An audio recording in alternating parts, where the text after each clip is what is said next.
Ja, er ist auf jeden Fall zuerst am Bein und dann am Ball. Es ist ein Kontakt da. Ich würde mal sagen, Kategorie kann man, muss man nicht geben. Ja, anyway, Hugo schießt und er verschießt. Nein!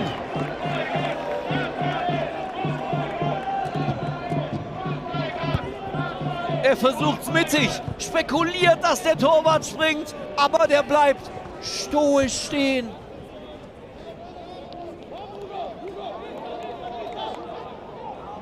Gefühlt der erste Ballkontakt von Hugo. Aber ich würde sagen, jetzt ist er warm. Schade.